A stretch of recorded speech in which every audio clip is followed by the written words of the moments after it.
broke this week, so I've been Oh no. traveling. But I'm glad to meet all you guys. Steven's told me just a little bit about Oh, y'all can and you that hear you're me at kind of all? all starting your business or you've been assisting for a little bit. So I'd love to just meet you, kind of see how you're started while you're in the industry. And then I just have a couple of tips and tricks that I've implemented that have really helped my business that are like 5-minute things that you can do every week. So I was going to share those as well. Jamie, can you hear us at all or not? I can hear you guys. Okay. Okay, so yeah, tell us a little bit about your business. So you're in Colorado in a suburb of Denver, from what I understand. We're in Fort Collins, so we're kind of our own city. We are we're north of Boulder.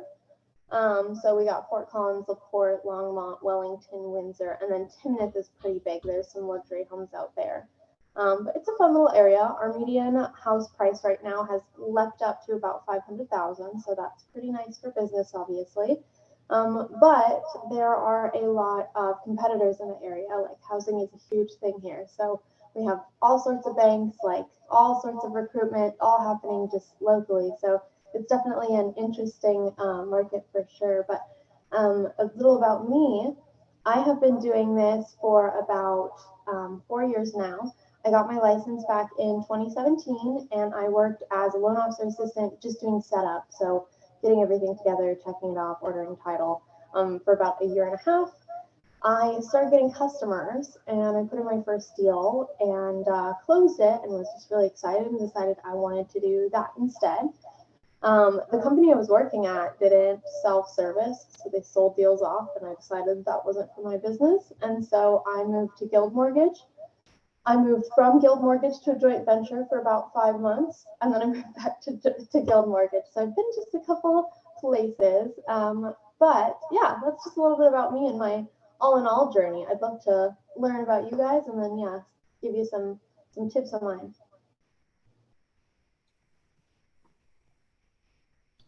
So Jamie, so what we have Lauren, Daphne, and Nitty, and they're all new to the business this year. So how were you able to get started so quickly? You said you did 13 million your first year. How did you get traction so quickly? I would say definitely just going out and pitching yourself. So I would go around and just meet with real estate agents and sit down with them for coffee and just chat with them. How would you get the meetings? Facebook, honestly, for the most part, I would just go on Facebook and I would search like Fort Collins Realtor. And I'd message them and I'd be like, what areas do you service? And they'd tell me. They'd say, that's really awesome. If they replied, you know, I'm a starting lender. I'm just trying to make some friends in the industry. Would you have 15 minutes to sit down over coffee? I'll buy, like, I know it'll be a charity case, but I'd love to get to know you. So I didn't have a ton of confidence. But I'd sit down with them. They'd teach me things, which was really helpful and really cool. And then I, all in all, just learned how to talk to them, like what problems they were having, what deals like were going south and why, like listening to the other side of it, what to do, what not to do. And then I just added them to my CRM and I'd send them like updates. I'd say, hey, in the news this week, Zillow stopped buying houses. Isn't that cool? Do you want to talk about that? And that's not like, hey, we have the lowest rates and hey, I've got the best service, but I was just kind of trying to reach out and just start that conversation. Now, a lot of them are friends of mine, right? I have like 3-year relationships with these people and they send me business because they like, know, and trust me. And now I know my crap. So we get the deal done and I do a really good job and they get referrals out of it. But at the beginning, I had no idea what I was doing and really just benefited from the relationship building because it let me get a lot of experience in. So that's very interesting. I mean, you did it the classic way. You really old school, building relationships, selling. I mean, that's really wonderful. But in the beginning, so you didn't really know your stuff and you probably didn't have a lot of confidence at that point. Oh, yeah. So how do you get the courage to get on the phone or go through Facebook and set an appointment with somebody who doesn't know you to talk about a subject that you don't know that well? And just how do you find that inside yourself to do that?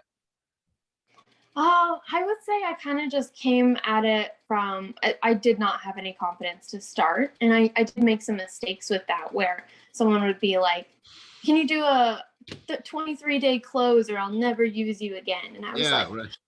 okay, right? So, but to get the confidence up, to be honest, it helped me to get deals in. I watched a lot of videos online of other loan officers who were successful, just kind of explaining how they did things, their mottos, how they put themselves forth. And then, really honestly, like, you just gotta do it. I know that sounds super weird and kind of counterproductive, but you just have to call them. If they pick up the phone, I know it'll be terrifying. My heart still drops every time I do a cold call. I'm sitting here like, oh, this could be a stressful one. And I've had people pick up and be like, why the heck are you calling me? Like all upset every once in a while, like 1 out of 100.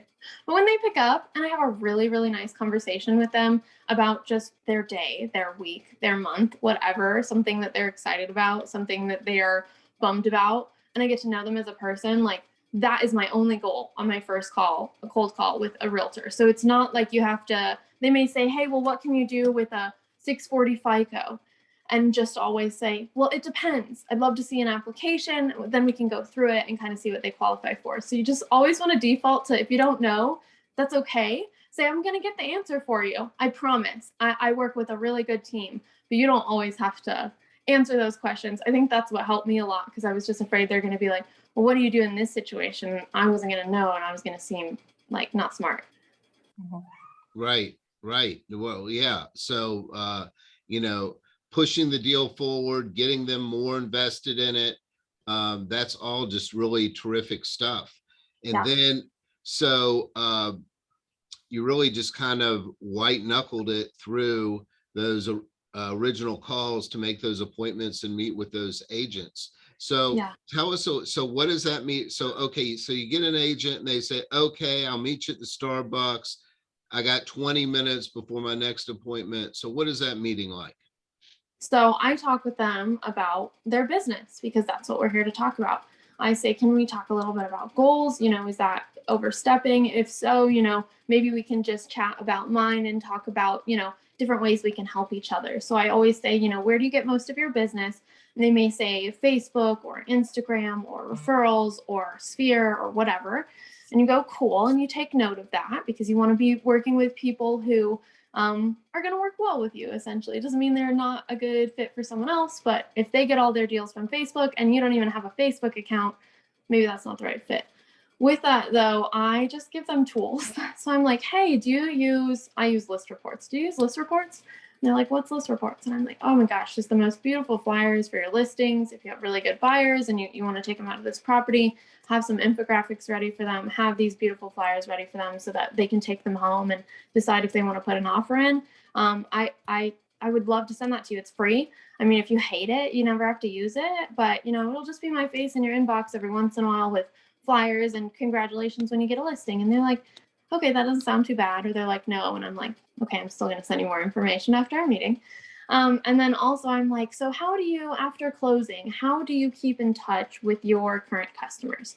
Like none of the stuff I've said so far, I don't have to have any knowledge about mortgages. So I say, how do you keep in touch with your customers after closing? And they'll tell me. And then I talk to them about HomeBot. So those are my two kind of tools that get them like into my system where I can start tracking them and stalking them and not really, but just like getting their business and bringing them value. So I always start my meeting out like with, what do you do and how can I bring you value? Like I ask them where they're generating their leads.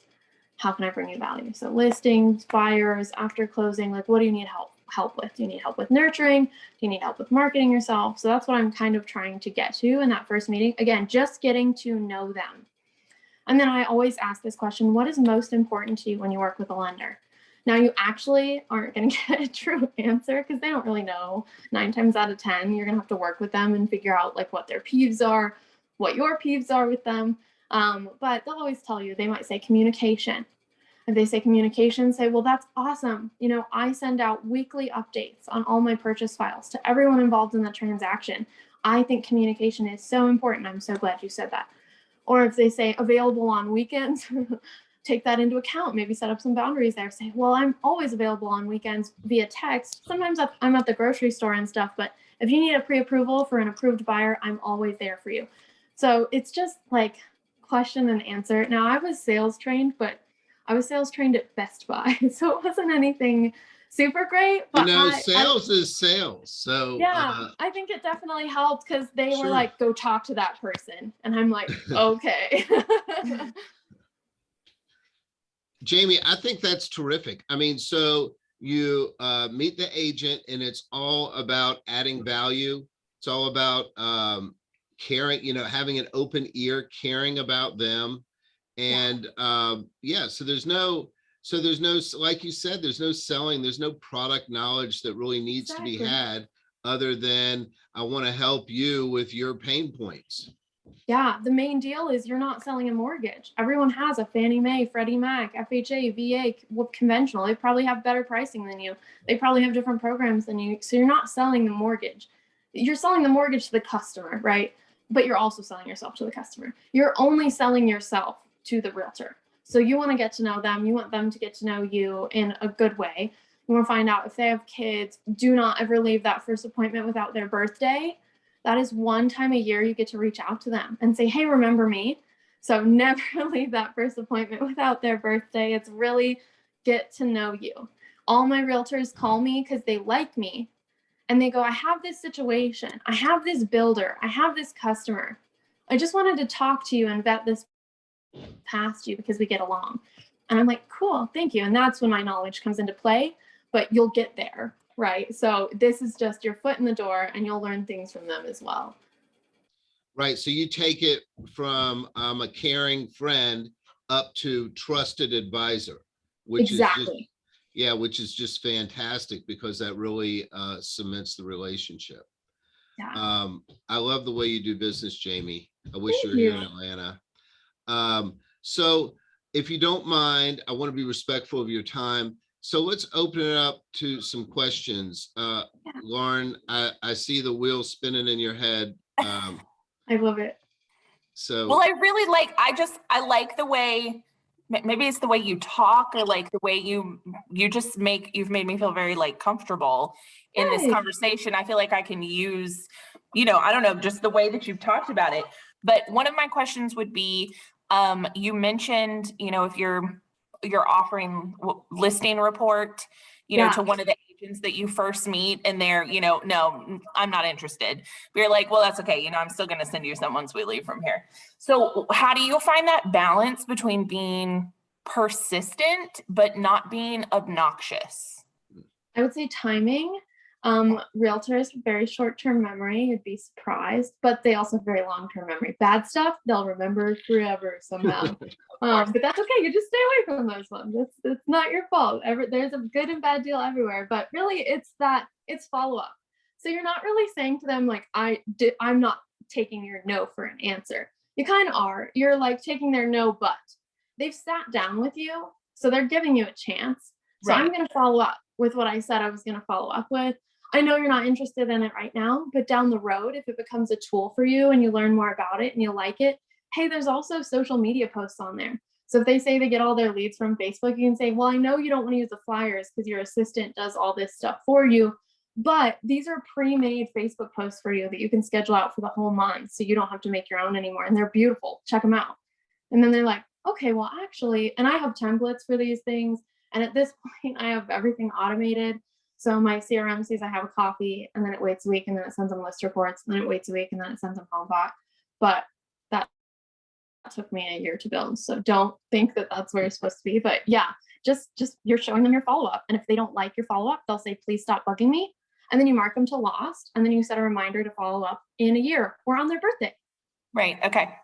Yeah. So it's all about follow-up because you're really just showing them, I'm going to follow up with your customers. I'm here as a business, even though we're friendly with each other. Like I do have one job here and it is to run my business.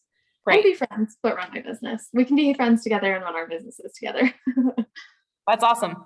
Heck yeah. Hopefully that's helpful. And you guys feel free to share my information. Like I'm always down to answer questions. I'm on Facebook all day, just answering. Okay, we're not letting you go. You're talking like we're letting you go, but we're not letting you go.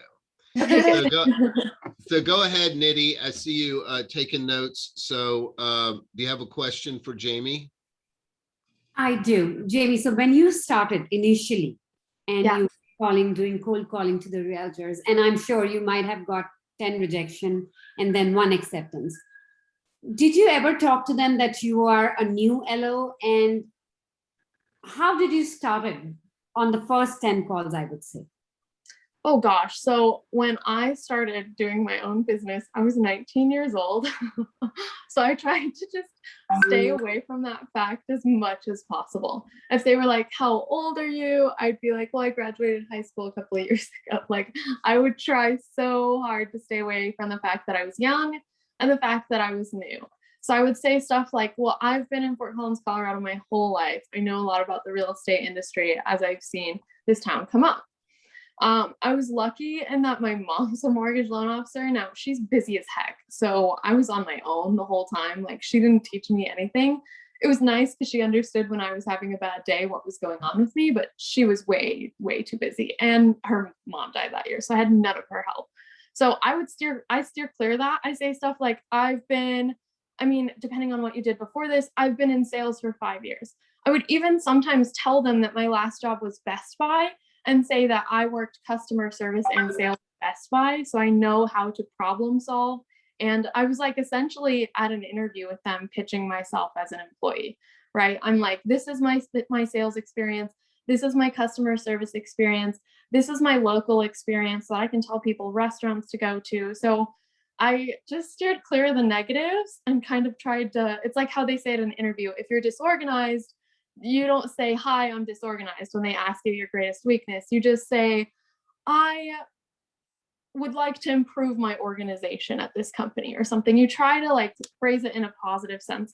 I'm young, or I'm not new, don't use that word, but I'm fresh to the industry. I'm very motivated and I consider myself a go-getter.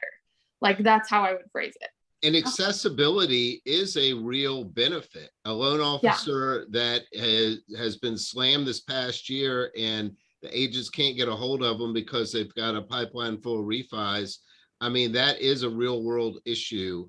Needy to say that, listen, I'm going to be there. If you call me, I'm going to get back to you quickly. I love it, Jamie. Go ahead, Daphne. What's on your mind? I mean, so I think like I'm struggling with because like I'm meeting realtors, I'm cold calling them on the phone and all this stuff, but I'm just like really struggling with like opening the conversation, because when they answer the phone, they're like, okay, and like, okay, that's nice, and they don't, and so they're like really hard to talk to in the beginning. So what's your first line, Jamie? Oh, sorry. I was just going to say, so what's your first line to open the conversation? I always say, hi, I'm Jamie Laskie from Guild Mortgage. How are you doing today? So I always have to say who I am and why I'm calling, which is because I'm a mortgage loan officer. But as soon as you say that, they automatically put their guard up. Think of it as dating, okay? And they've had a lot of bad boyfriends. They've had a lot of cruddy boyfriends who didn't call them back, who just used them, abused them, and threw them to the curb for a hotter girl down the road. So that's how your realtor feels when you call them and you say, hi, I'm so-and-so from this mortgage company. They're like, not again. So just treat it like that and just be like, no, I'm really nice. I even have a script I'd love to share with you guys. It's my Tuesday email script. I'll pull it up really quick. Or it's my Tuesday call script. So I say, hi, I'm Jamie Laskie at Guild Mortgage. How are you? They go, I'm good. Or maybe they say, I'm good, how are you? But I'm also saying how they're going to pick up for my customers. Because if they're going to go, I'm good to my customer, I don't want them with my customer anyways. But we'll get there. And then I say, hey, the reason I'm calling you is I either say we just did a deal. So if it's a listing agent that I just closed, I'm like, that was just so awesome on 123 3rd Street. Your communication was amazing. What did you think of my weekly updates? Like, I'd love to work with you in the future. I'm literally just asking them for business, but I did it as a praise. So they're invested now. They're excited to be talking to me. Or, you know what, actually, I've been working up the courage to call you. I think you're really cool. I've been seeing your Facebook posts and I just wanted to learn a little bit about you. How'd you get into this? Right? Again, I haven't talked about mortgages at all, but they know I'm a mortgage lender. We've met, so I ran into them or we had coffee or something, but I don't bug them. I don't call them every week and say, hey, do you have business for me? we have to get to a certain part of the relationship before I start asking for that. I say, we've met, but I don't feel like I got to follow up like I wanted. How have things been going? What are your pain points in the industry right now? Oh my gosh, well, it was so good to talk to you. This one's supposed to be 5 minutes or less. It was so good to talk to you. You know what? I'll send you a follow-up email. Let's see if we can reconnect and maybe we can help each other do some business. Done. Or, hey, I saw you on Facebook. I don't know you at all, but I saw you on Facebook. And I think you're really cool. Tell me more about your business. So like little short snippets, and I'll save this and send this to you guys. Okay. You want to email it to me and then I'll distribute it. Yeah. Thank you very much. Thank you. Of course. So Yeah, Jamie, guys. what I'm hearing is, so you're opening up with a little bit of an attention getter, but you're leading with empathy. You're have an open ear. You're trying to be their problem solver, friend. I think it's terrific. Yeah, because that's how it starts. And then, now I have so many deals under me. I have hundreds of deals under me. And so now when someone asks me a question, my brain just goes ding, ding, ding, and the answer comes out. But I don't really remember learning all that. So I just put my assistant through Zinix. Like there's sales training and stuff that you can do to get familiar with the terminology and stuff. But I would say the best practice that I got was, just getting a deal or so from a realtor. If you don't do a great job the first time, that's okay, but you have Steven to lean on, right? You have a good team behind you with experience. So I would just say, number one advice to everyone, and that I have to do this still too, is always ask for help if you don't know the answer. It's a quick moving industry, so we want to get problem solved quickly, and just be yourself. If a realtor's cruddy to you, that's not you. They don't know you. That's not personal. That's just, okay, mark them to lost and reach out to them in a year. Mark them to lost and reach out to them in a year. There's a million realtors in the industry and new ones coming in every day. So find the ones that are going to help you build your business, because you're going to work your butts off and help them build theirs. Jamie, you inspired me. I want to get off this call and start making some prospecting calls, because you got me kind of fired up. Yeah, right? and You've got good energy. Thank you. I know somehow after 4 years of loans, I still have some energy, but yeah, I'm grateful for my assistant for sure. Getting to that point is really awesome. And then, feel free to reach out to me, What guys. point did you hire an assistant? Literally this year. I probably really needed it last year when I did 20 million. But last year was 2020. And so hiring was just like really difficult. But yeah, we got her now. And so now I'm like, she's at a mock closing and all my deals are good to close. And I'm like, cool, I get to do a sales call. That's awesome. That's really terrific. So, I want to be respectful of your time. So I really appreciate the time you spent with us. You really gave us some awesome information. Yeah. So you are welcome to hang out as long as you want, but I understand you're very busy. And if you need to scoot, I completely understand. We will forever be in your debt. Oh, no way.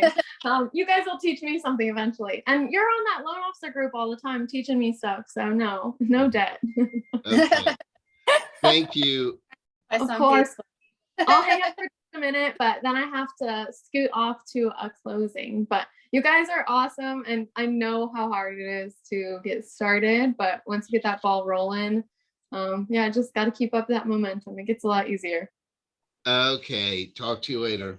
Bye. Thank you, Jamie. Of course. Okay, let me see. Did Joyce get it? Yeah, there she is. Oh,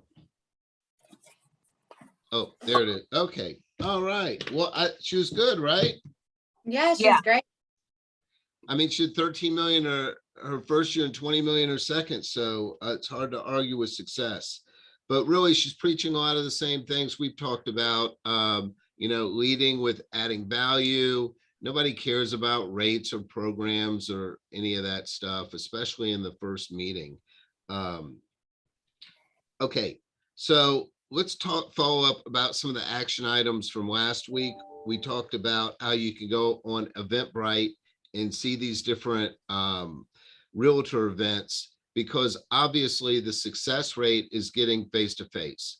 So what, Lauren, you're shaking your head. So Did you find any meetings to go to?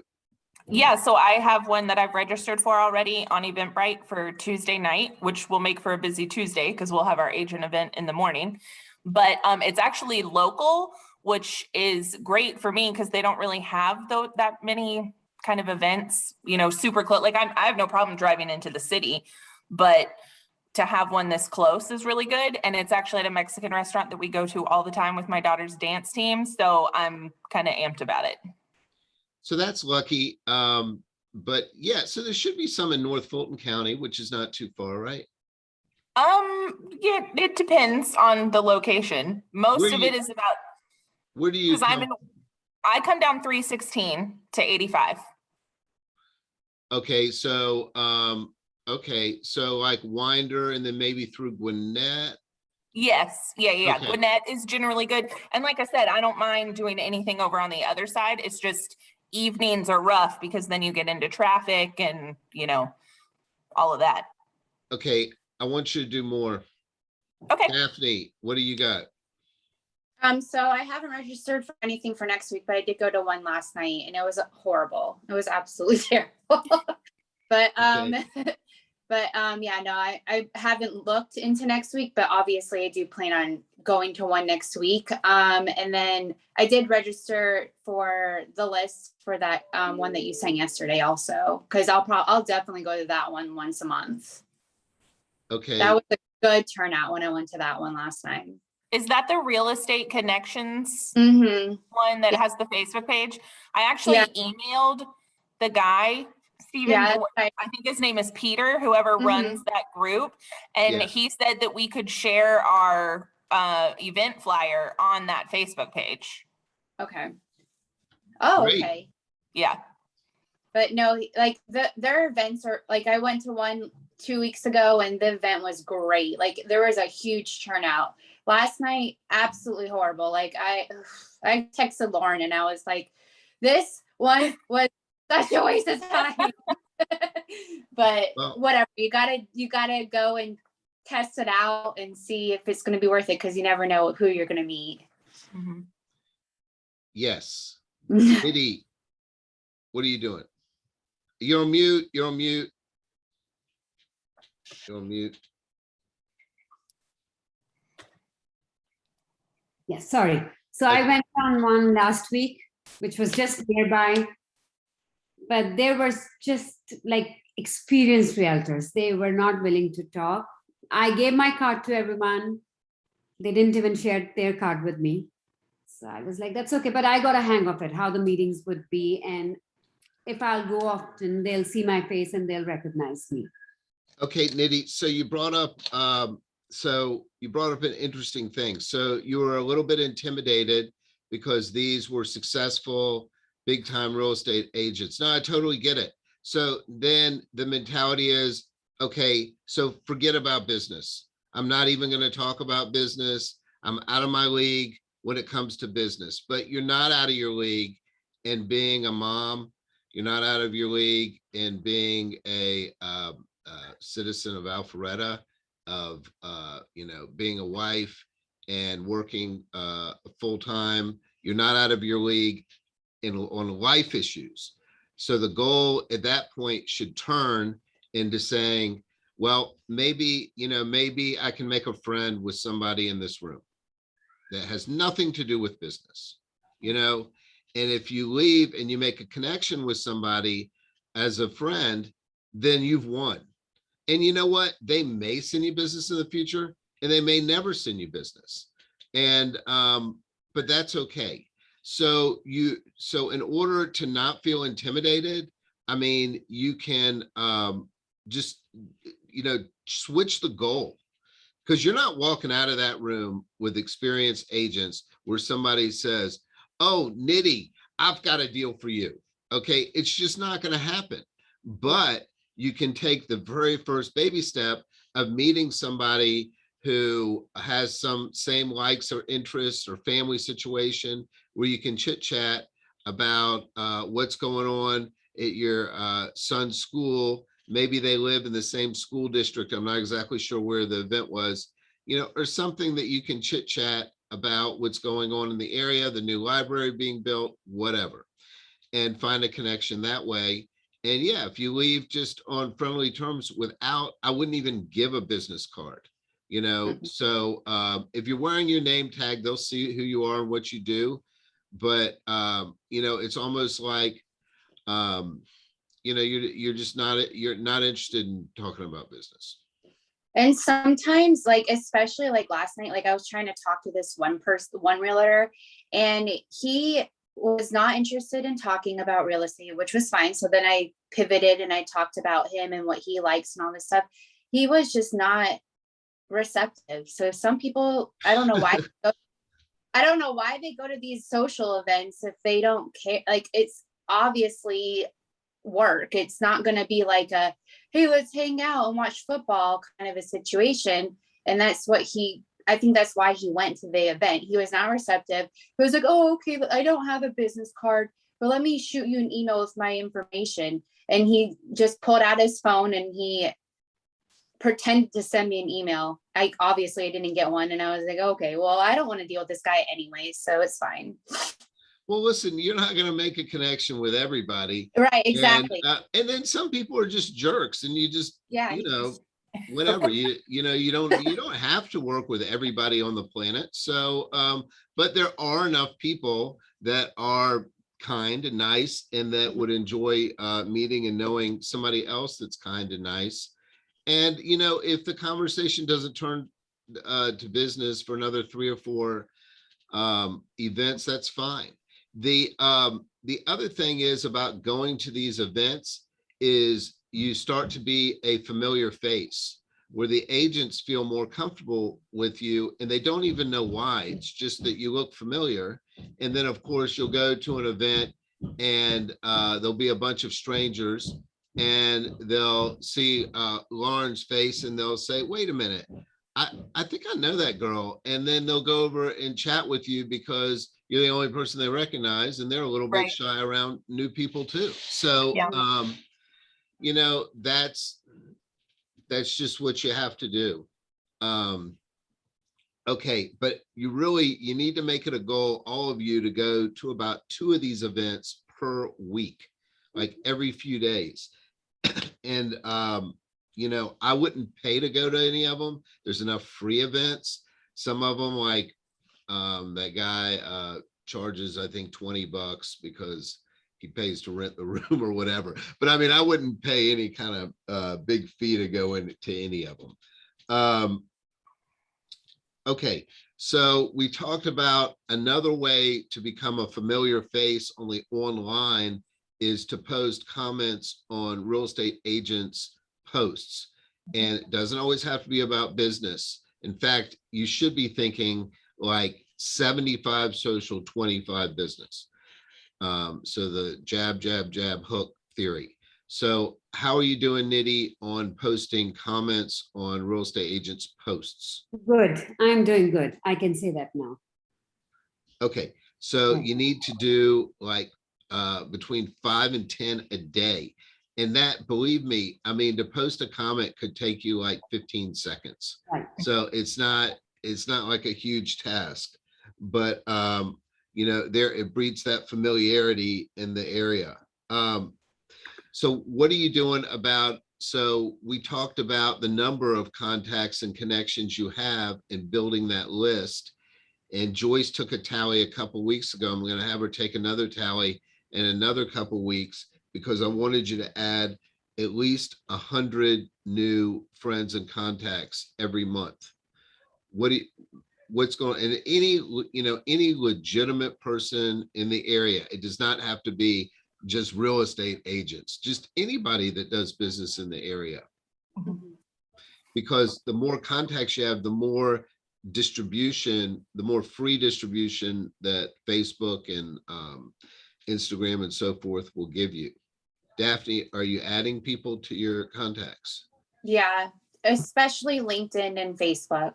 Okay, yeah, so I suggest, pick 2, because it can be overwhelming to try and post to 9 different social media platforms. So pick the 2 that you like. I would include Facebook because a lot of the agents are on Facebook. So you're adding people to LinkedIn, Daphne? Yes. I'm trying. Okay. I don't have as much luck with LinkedIn because I feel like all the people who, like, I'll open up my LinkedIn and that one's new for me to get used to using on a regular basis. And majority of all of these like friend requests are people who then send me messages and tell me that they come work for me. And I'm like, can I put a header that says, I like my job. I actually like my boss. So I'm not interested in finding a new job right now. Well, so, and I understand that. And LinkedIn, yeah, they do that, connect and sell, which I hate. But, Yeah. you know, you either ignore that or don't use LinkedIn. If you're Right. doing a good job with Instagram or Facebook, then, you know, just spend your time there, whatever you're comfortable with as far as the platform goes. Okay. And another easy trick is when you're on multiple platforms is to get the people that are on one platform to connect with you on the other one. And it's, I mean, you know, when people are, somebody says, hey, I'm trying to get more connections on Instagram, I don't know. I'm ignorant. I don't know if you send an invite or whatever, but usually people are, you know, will help you out. It's like not a big deal. Nidhi, what are you doing to increase your list of contacts? LinkedIn. So this week I sent close to 50 invites on Monday, and 15 have already accepted. So those who accepted it, I send them the Realtors Realty invite too. Okay. Okay. And some of them have responded that they'll try, but I'm not sure if they have registered it or not. Okay. So, yes, I'm sending the reminders out today again. Okay, thank you. So we're going through week by week my little networking app called 6 Minute Networking, and this last one was called Digging the Well. Did anybody do that? Yes. Okay, so tell me about it, Lauren. What was Well, the I mean, task? it was basically just to, I think it started out with him saying, if you lost your job tomorrow, what are like 10 to 15 contacts, make a list of them that you would reach out to and be able to start talking about either networking because you need a job, or asking them for advice as far as, you know, what should your next steps be? Okay, did you do that? Yeah, I did. I have the list somewhere. Okay.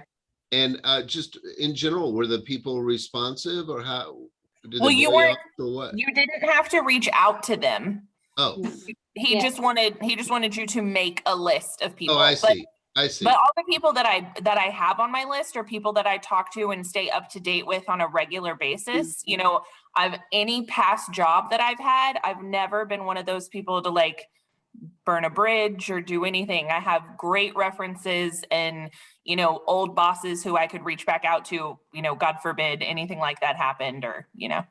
Right. And really in our business, when we meet with a real estate agent, we're kind of like interviewing for a job, right? Right. So Daphne, what about you? I mean, very similar to Lauren. Like, I've never burned a bridge or anything like that. So Okay, like I totally believe you. But on this one task, did you look into the digging the well task? yes. Okay. Yeah.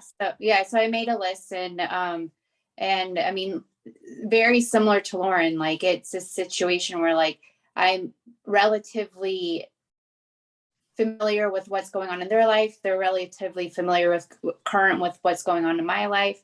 And these are all like past bosses or past like people that I like, managers or whatever. So, and then the funny thing is like, I can always go back to the restaurant and there's a lot of connections there as well. So so yes, I did do that. Well, you know, any skill set is valuable. Yes. Like I read where this guy who plays the guitar, he basically got 3 software jobs because somehow the conversation got to music and how he plays the guitar. And then the interviewer immediately thought he was cool and he got the job. So, you know, it's all about just making a connection. So Nidhi, what about you? Yes, I did make a list. I did. And I just texted them also, you know, just checking on them, how they're doing. I just And- did it. Yes. And how you find people are responsive, or they're like, Yes, go they away, are. Nitty, I don't want to talk to you. No. So I am people person. If they need any help, I'll be the first one. They'll tell me. So that's why I message them. They are my go-to people. If I need any help with job or anything, so they'll be the first ones I'll contact. So this is next level stuff, but if you can become the person that's the connector, like, it's very, very powerful. You know, that person that, like, whether you need carpet or a new roof, you can call them and it's like, hey, you know, I'll call Lauren, she knows everybody. Right. Hey, Lauren, you know, I'm trying to throw a baby shower. Where's a good place? And you like immediately know 3 good places, you know, Right. so, you know, if you can be the connector, then it's very powerful. So, okay. So we talked about utilizing, Jamie talked about her tools. She used, was it list reports and HomeBot, and we've got Top of Mind, and we've got MBS Highway and some other software. So what, so on Top of Mind, did any of y'all look at any of those training videos? No, I haven't. Not Okay. yet. Okay, so at least learn the fundamentals of how it does a million things, but at least learn how that contact manager works, because there's a place in there too where you can put notes. So if, you know, the real estate agent makes a comment about having kids or liking art museums, whatever. So, you know, it's in my opinion, you could have Top of Mind. If you had 2 screens going, you could have Top of Mind like open all the time so that you can easily get to all of your contacts, and it updates with the Encompass to pull your loan information in there. So it will, and there's a drop down so you could quickly go to agents or prospects or whatever. So even though it has many, many functions, if you just learn that how the contact manager works, I think it would be of value. I'll send out another link. Okay, so as far as finding information, I just got this thing called Howie from corporate. Did you see that? It's an automated Q&A. Did anybody see that? Yes, I did. Nitty's the only one that read it. Okay. Well, I don't So, think I'm honest. so it's an automated thing. I think it's like Surrey for mortgage information. It's probably you know, simplistic in its capabilities, but at the same time, it's one more tool where you can find answers. So if you need answers about loans, you can come to me, you can ask Jessica, you can look up and try and find the answer on vdmc.net if you can. I'm sorry, it's the not VDMC, it's the VAMBA. Are you familiar with VAMBA? Yes. Okay, VAMBA, and then now this new tool. And then if you can't find it, you can always send a email to production support. Did y'all know that? Have you ever sent a question to production support? I have. And did they respond? Yeah, they did. They were great. It was about all that credit issues we were having with that one borrower last month. They were Okay, very great. good. Great. So Will you send out, I just searched my inbox and everything. I don't think I got anything about. Announcement, which I haven't read yet. It Say was that sent, In the lending announcement? it was sent yesterday morning. Okay. Thank you. So I just read over it for like a minute, but anyway, from what I understand, it's an automated Q&A. So it's just one more tool so that y'all can get answers quickly if you're out on the road or whatnot. But don't hesitate to call or text me. So any questions about those things? Okay. Are you ready for the 10-question lightning round? Woo! Who won last time? So wait, what? I don't know. Where is the? I don't think. Oh, you see down where it says reactions at the bottom, Yes. and then you raise your hand. Isn't that cute? Everybody Yeah. raise their hand. Okay, that's what we're gonna do. Now, how you make the hand go away? Oh, there it goes. Okay. Okay, so this is a big topic of conversation today. So name 3 ways that you can bring an agent value. Lauren. You can ask them how you can help their business, what areas that they have weaknesses in and need improvement. Okay. You can bring them value with communication. I'm not liking your answers, Lauren. Oh, okay. Who else? Come on, Let me Daphne. lower my hand. Daphne, help Lauren out. You can ask them how they're getting their listings and see if you can help them with any sort of marketing tools that they could use. Okay. You can, I don't know, become friends with them so that they can Well- trust you and you can build trust and stuff with them. Okay. So this is a topic we need to work on. So you want to try and be a little bit of a problem solver. So we have tools. So you can use the cost of waiting analysis. If they have a tough customer, you can give them information that will help motivate their customer to pay over asking price, or to help them with getting them off the fence with the cost of waiting analysis. So you can give them that information.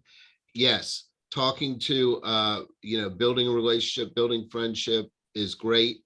You can also help them, you add value by being a little bit of a screener. So they get a lot of calls on their listings, say, let me screen those out. I can pre-qualify those people right away over the phone so that you're not wasting their time. Obviously, if they're working with buyers, they need to have them all pre-qualified. You can provide them a letter, pre-approval letters for their buyers they're working for. If they have a listing and they're brought an offer, you're happy to discuss, what that means. If the borrower is getting an FHA loan, you can help them with their listings by saying, hey, I have 900 friends on Facebook. Send me information on your listing and I will send that out to you. There's also some things in top of mind about doing a single property website. I have not really gone over all the listing boosting things that we have because they just bring and sell so quick that they usually don't need a lot of help with their listings. But so there's various tools that we have that can help them in their business. One thing that we're going to also do next time is go over goal setting and business planning. And you don't need to be an expert. I have a little 2-page sheet that you can discuss with the agent. And it just basically, you go through the 3 or 4 questions that are on it. And there again, it sounds like you're counseling and that you're helping. But they're basically, discussing, they're basically doing all the work on that. You're just guiding them through. So there are various ways to add value, and that's what you need to be thinking about when you get together or when you have a meeting. How can I help this person? We also have various strategies. I sent out a list a while ago about 9 different things that they can do to help get their listing accepted. Most of them, or the smart ones, are doing everything on this list, or most, but there again, taking the time to help, they're usually going to appreciate that. Okay. I want to see what you know about brokered loans. Name 3 ways that a brokered loan is different from an in-house loan?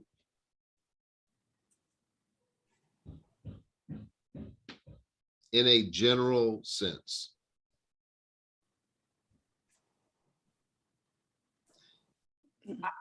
Okay, it's going to be one of those days. So brokered loans are loans that are outside the normal box. The normal agency loans, what we call Fannie, Freddie, FHA, VA, USD. We do a terrific job with all of those in-house. And now we even have what's called delegated underwriting for jumbo loans. So we do those as well. With brokered loans, we don't underwrite them. Another company underwrites them. So therefore, you do not have control over the timetable or the underwriter, and usually very little communication with the underwriter. Number two is you can't use the pricing engine to lock in your loan. You have to go through the broker website to do that. Number four is before you lock in the loan or put the loan in process, you have to get it approved by corporate, and they're looking for two things. We have a person that runs the broker loan division, and they're looking for the viability of that loan. And they're also making sure that it's not something that we could possibly do in-house. We don't broker loans for quality. If the loan is so crappy that we won't do it, you can't then find another source to do it. We won't broker for price. If they have a 15-year fix that's 1/8% lower than we do, you can't broker out for that price.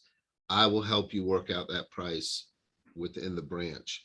But you would broker out for like a construction loan. Exactly. Okay. Or, there's those they're not stated income anymore. They call them bank statement loans. So for self-employed people that don't show enough income, but their business does enough revenue, then there are those products that are available. They've actually become kind of popular.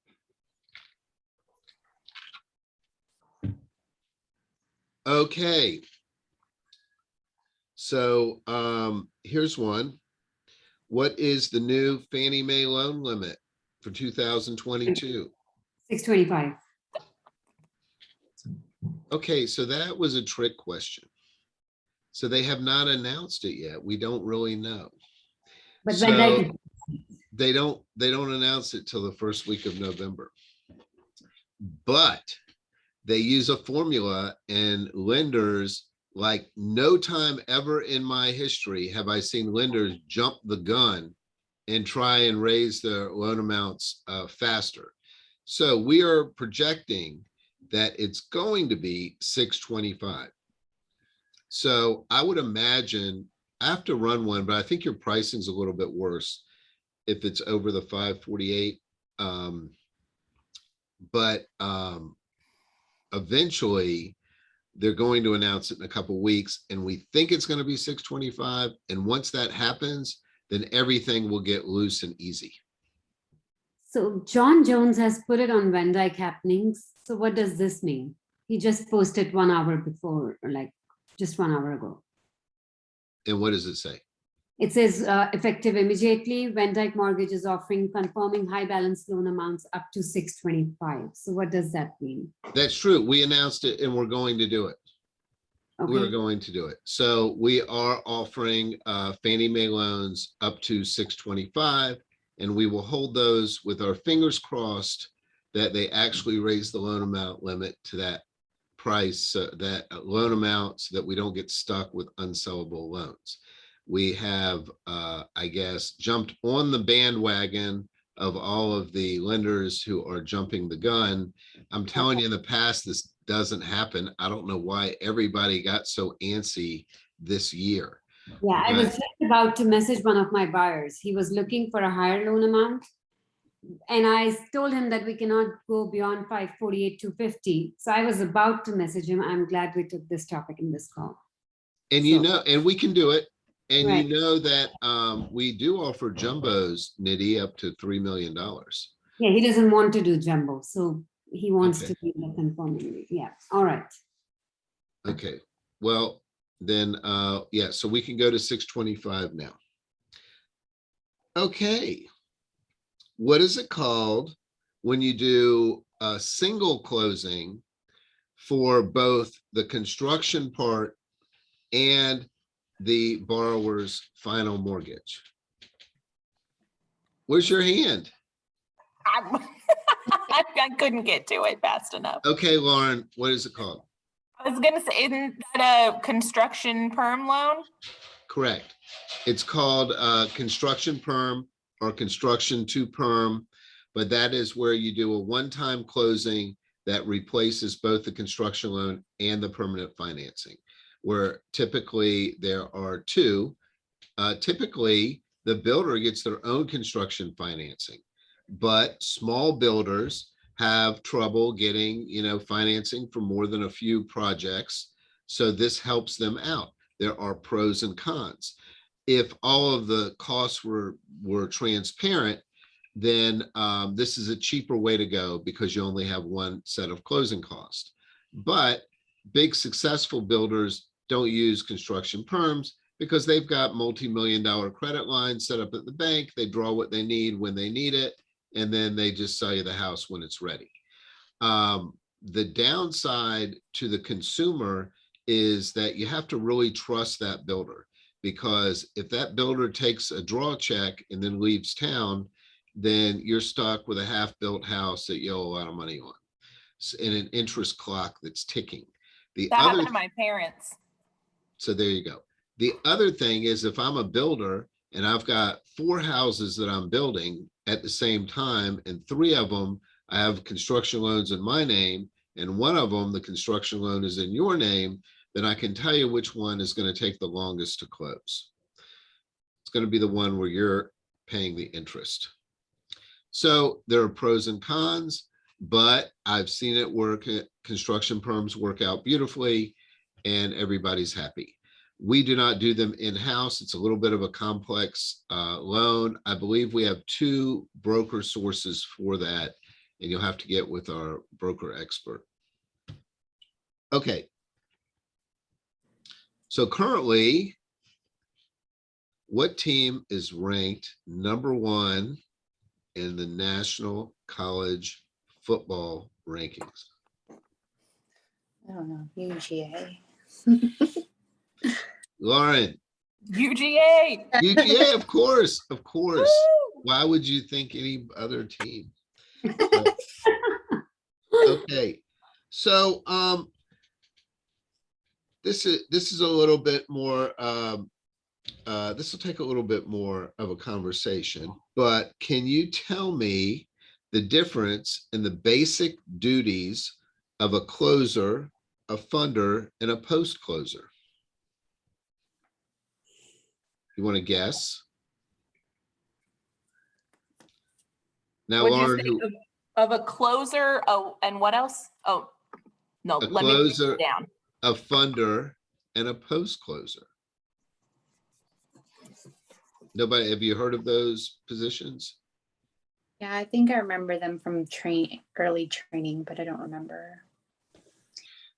Okay, so the closer is basically the one who puts together all of your closing docs and works with the closing attorney or title company. Okay, that's where the loan goes. After you get a clear to close, it's sent to the closer. And we have a terrific closing team, and they are fast and they're accurate, and they will do us favors sometimes when we're in a super rush. They put all the paperwork together and they get it to the attorney. The funder is the one that releases the money, so they're very important. Their task is that they require the attorney to send in some of the paperwork, which is called the funding docs, so that they can double check that signatures are done properly. It's very easy to fix when everybody's sitting at the closing table, and very difficult once they've all gone home. The biggest issue with us selling loans is that something forgot to get signed, and it's kind of a big deal. So that's what the funder does. Once they check that everything, all the paperwork's been signed properly, then they give what's called a funding number, which releases the funds so that they can be dispersed. The post closer is the one that preps the file and gets it ready to ship off if we're going to sell it or go to our servicing department. So they kind of audit all the paperwork. So sometimes you will get a call from the post closer that says that the funder missed something, or there is some sort of loan documentation that's missing that could keep the loan from being sold properly or being Fannie Mae worthy, and we'll have to help them out right away to fix it. We have a terrific record of not getting those calls. So it's only maybe a couple times a year. And Jessica will help you fix any issues. So you understand that. So once the loan is clear to close, then there's still like 3 more people that have to work on that file. Does that make sense? Mhm. Okay.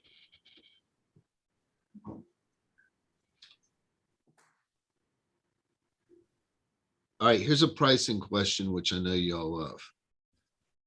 What is the numerical price equivalent if I were to say that a loan costs 3/8 of a point?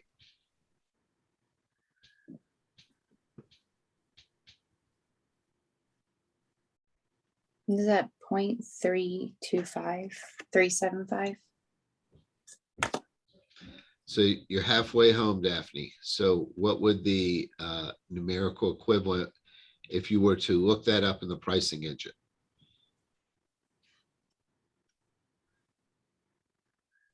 I don't know. I only got halfway. Isn't that funny? This is the stuff that I like knew right away.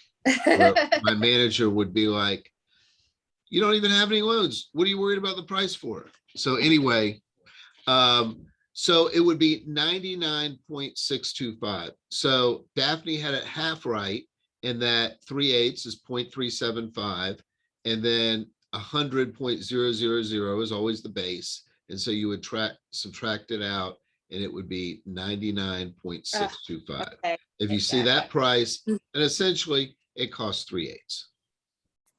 Does that make sense? Yes. Okay.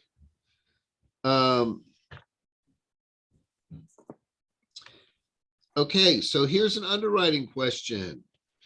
You have a salaried borrower who's been out of work a year for COVID. I happen to have this situation, so that's what I'm saying. Salaried borrower been out of work a year due to COVID, but they just called me today and they got a new job. So when can they buy a home and close on their mortgage?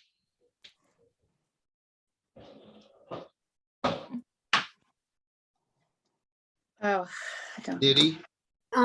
With the offer letter, if it states that how much they'll make it in a year, or with the new offer letter, they can buy a house right now. So, possibly. What I like to say is day one. So if they're salaried, day one on the job, they can close on that home. Okay. We can get the loan all the way through the system with the offer letter. Okay. Okay. There's some exceptions, but that's the rule of thumb. Does that make sense? Mhm. All right, this is a little bit trickier than that one. So now you have a borrower who's a social media marketer. She's young. She's been with 3 companies in the past 2 years. Her latest company, she's been there 90 days. Now, her debt ratios are tight, so she wants to include overtime income. So is that possible?